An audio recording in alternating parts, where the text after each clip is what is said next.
At bago po tayo makikita ng pangako ng Diyos, ako po muna ay pumabati sa mapagpalang araw po sa ating po mga magkakapatid sa Panginoon. Like, share, Ngayon po ay nanyahan ko lahat na makipagbukas sa lahat po ng may mga Bible. Sa aklat po ng Jeremias, Kapitulo 17, versikulo 7 hanggang 8. At may dalo po yan sa versikulo 10. Ang sabi po dito, mapalad ang taong nagtitiwala kay Yahweh, pagpapalain ang umaasa sa Kanya. Amen. Tunay nga po na mapalad po ang tao na walang inaasahan po, kundi ang Diyos sa lahat ng bagay. Hindi umaasa sa Kanyang natamong karunungan, sa Kanyang pinag-aralan sa liputan, sa Kanyang lakas, at sa Kanyang kaparaanan. Mapalad po ang tao na walang ibang inaasahan, kundi ang Panginoon sa lahat ng bagay. Amen. At kapag ganito po ang nangyari po sa ating mga buhay, tiyak nga po na ang pagpapala po ng Panginoon ay lubos po natin makakamtan. Sapagkat sa kaparaanan po ng Diyos, hindi po tayo mabibigo at hindi po tayo magkukulang. Kung tayo po ay manangan sa ating mga sariling lakas at karunungan, amen, may posibilidad na tayo po ay mabibigo. Tayo may mga negosyo, mga trabaho, kung tayo po ay nanangan po sa ating mga kaalaman at hindi po natin kasama ang Panginoon, tiyak na kung minsan tayo po ay nabibigo at tayo po ay nasasaktan. Pero kung lubos po tayo magtiwala sa ating Panginoong Diyos na buhay, ano man sa lang meron tayo sa ating buhay, pasalamatan po natin ang Panginoon. Kung tayo po ay nakatapos na ating pag-aaral, tayo po ay may mga matatag na mga trabaho, mga negosyo, pasalamat po tayo sa Panginoon. Pero mas higit na tayo ay pagpapalain at pagtatagumpayin ng Diyos kung sa Kanyang kaparaanan, sa Kanyang kapangyarihan ay lubos tayo nananalig. Amen.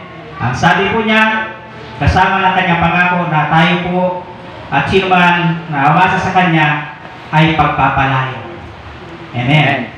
Kaya po sabi po sa versikulo 8, katulad niya isang punong kahoy na nakatanim sa tabi ng batisan. Ang mga ugat ay patungo sa tubig, hindi ito manganganib kahit dumating ang tag-init, sapagkat mananatiling luntian ang dahon nito. Kahit hindi umulan, ay wala itong alalahanin. Patuloy pa rin itong mamunga. Amen. Katulad po daw ng isang punong kahoy, amen, na natanim sa batisan. Talaga nga po, kapag nakita po natin yung isang punong kahoy na nasa tabi ng batisan, nasa tabi po ng mga ilog, makikita po natin ang kanilang mga puno na napakaganda, malulusog, at kung tingnan natin ang kanilang mga dahon, tunay nga po na sariwa. Berding-bindi po kung yung titingnan. Kahit na dumating ang tag-init, hindi po ito naluluoy, hindi po siya nalalanta, pagkat ang kanyang ugat ay patungo po sa ilog. Ganun din po ang magiging buhay ng isang Kristiyano. Lahat naman na nampalataya sa Panginoon. Amen. Ano man na dumating sa ating mga buhay, mga dilog-dilog, mga kahirapan na buhay, sakit at karamdaman, kapag tayo ay laging nakakunik sa Diyos, amen, para tayong puno na natanim sa batisan. Kaya pagdating ng panahon na naranasan mo ang kabigatan, hindi ka makikita ng naluluoy, hindi ka nakikita ng nalulungkot. Bakit? Mayroon kong Diyos na umaaliw sa iyo. Sa panahon ng kahirapan ng buhay na halos wala ka nang magagawa sa iyong sarili, at dumarating kung minsan sa buhay natin yan, hindi tayo nangangamba, hindi tayo nangihina. Bakit po? Lagi po tayong nakakunik sa Diyos. Yan po ang mangyari at manganak sa isang taong laging nasa posisyon ng Panginoon, hindi nakahiwalay ang kanyang mata sa salita ng Diyos. Hindi po niya nakakalimutan na siya'y mananalangin sa Panginoon. Hindi niya nakakalimutan na sa araw at gabi ng kanyang buhay, laging nakataas ang kanyang kamay sa Panginoon. At kung mangyari maganak ito sa ating mga buhay, tunay nga po na para tayong isang puno na natanim sa batisan. Amen. Laging sa iwan ang dahon. Ganon din po sa mga Kristiyano na sa Panginoon. Dumating man ang mga kahirapan ng buhay, hindi mo makikita sila'y nanghihina. Hindi mo sila makita na lagi po silang pinagpapala ng Panginoon kalakasan. Amen. Hallelujah. Kaya po sa ating mga buhay bilang Kristiyano, panatilihin po natin na tayo ay laging nakakulit sa Panginoon, katulad ng isang puno na nasa tabi ng batisan. Dumating man daw ang tag-ulan, ang tag-init, hindi po ito nalalanta. Amen. Kaya po kung tayo po ay mga Kristiyano na lagi pong nakataas sa Panginoon, ano man ang dumating sa ating mga buhay, hindi ka kayang ibuwan ng mga problema, Amen. ng mga suliranin, Correct. ng mga sikik at karamdaman, ng mga kabiguan. Bakit? Mayroong Diyos na kakalingas sa iyo.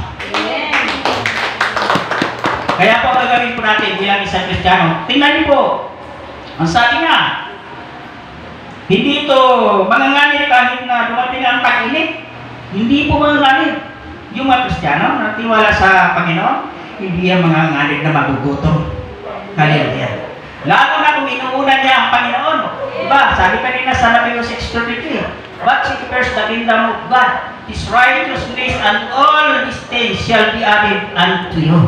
Kapag inuna mo ang Diyos, wala kang dapat ipag-alala. Kapag nakatibig ka sa Panginoon, huwag kang mag-alala. Sapagkat kung inuna mo ang Diyos, lalo sa araw ng gawain, sa araw ng pamamahinga, nakakatiyak kang susunod ang mga pagpapalang ipinangako ng Panginoon sa bawat Amen.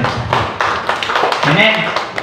Kaya po, hagarin po natin na lagi ko ay tayo na kakulit sa Panginoon.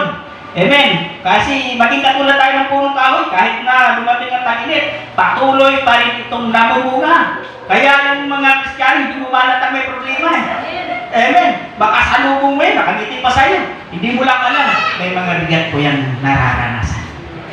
Pero dahil yan ay lagi nasa Panginoon, ang makikita mo dyan ay ang Diyos. Hallelujah. Amen. Lagi mong masaya. Amen. Bakit? Walang tiyang sa kanyang puso. Amen. Ang kalungkutan. Bakit po? Mayroon po siyang Diyos na inaasahan. Amen. Nasa kabila ng kanyang mga naranasan na bigat, kahirapan ng buhay, mayroong Diyos, amen, na magbibigay ng lahat ng bagay sa kanya. Kaya hindi po siya natitinag, hindi po siya nalulungkot. Bakit? Lagi po masaya ang kanyang puso na ngayon sa araw na ito, dumanas man ako ng kagutuwang kahirapan, sakit at karamdaman.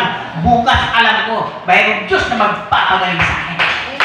Mayroong Diyos na magbibigay sa akin ng lahat ng mga pagpapalang kanyang itinangako. Amen. Amen. Kaya po ang tao na sa Panginoon, wala pong lugi po yan. Amen. Lagi po yan masaya. Lagi po yan pinagpapala ng Panginoon. Amen. Ngayon, mayroon lang po tayong gagawin. Amen. Sabi po ng versikulo 10, ako si Yahweh ang sumisiyasat sa isip at sumasaliksik sa puso ng mga tao. Amen. Ginagantimpalaan ko ang bawat isa ayon sa kanyang pamumuhay at ginagantimpalaan ko ayon sa kanyang ginagawa. Kaya po kung lagi natin unahin ang Diyos, sundin po natin ang kanyang kaluban, mamuhay tayo ayon sa kanyang kaluban. Sabi doon sa Matthew 6:33, tunay nga po ang pangako ng Diyos, tayo po ay pagpapalain. Amen. Wala na ang bilis ng oras mag-last verse na lang po tayo. Amen. At kapag tayo na sa Panginoon, hindi po tayo papabayaan ng Diyos. Sabi po ng aklat ng mga awit, kapitulo 55, versikulo 22, ilaga kay Yahweh iyong suliranin, alalayan ka, ipagtatanggol rin ang taong matuwid, di niya bibiguin. Amen. Napakasap ng pangako ng Panginoon. Ilaban lang sa Diyos at lahat ng mga problema ang masuluranin mo sapagkat ikaw ay alalayan ng Panginoon. Kung kasama ng righteousness, pagsunod sa kalooban ng Diyos, mabuhay sa kalooban ng Diyos. Amen. Tunay nga po, nagsabi ng Panginoon sa kanyang pangako, hindi ka niya bibiguin. Amen. Palapakan po natin ang Panginoon at yan po ang mga pangako po ng Diyos. Kung gusto mo grab na po sa oras, may magsila po ang oras. Amen. Tibig ko na po ang mic sa sunod punta tayo sa buhay po ni Sister Dulce Sima Ugaya Tropa.